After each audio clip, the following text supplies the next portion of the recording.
Former les privés d'emploi et les personnes éloignées de l'emploi dans un objectif qu'ils trouvent un travail. Dit comme cela, tout le monde ne peut être que pour, car le chômage est bien le fléau de la fin du XXe siècle et du début du XXIe.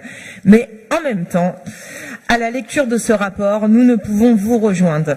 Pour la formation professionnelle des chômeurs, vous entrez dans une logique adéquationniste, tout comme le gouvernement.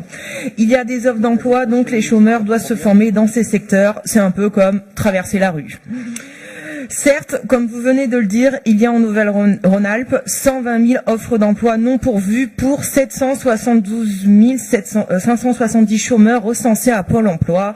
Quand on sait la radiation facile de Pôle emploi, on devine qu'il y en a beaucoup plus. Ce qui fait une offre d'emploi pour 593 personnes à la recherche d'un emploi. Si les 120 000 offres trouvent un salarié, il restera encore dans notre région plus de 500 000 chômeurs.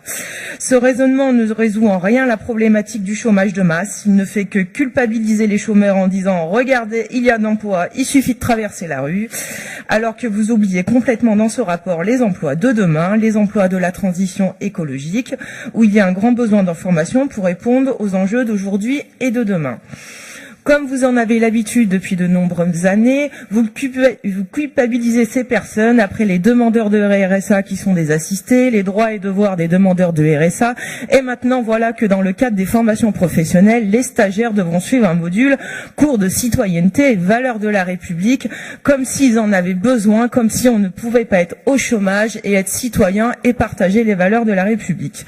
À cela, vous rajoutez une charte de droits et devoirs des personnes suivant une formation.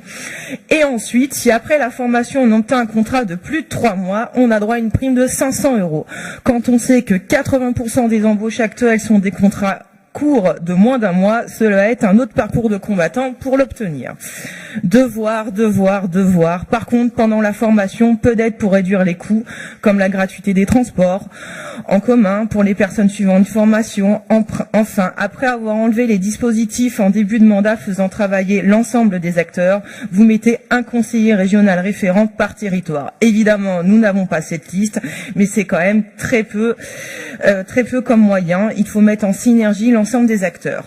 Aussi, il faut dépenser les crédits car la formation professionnelle est la grande perdante de votre mandat à la tête de la région, 60 millions d'euros non dépensés.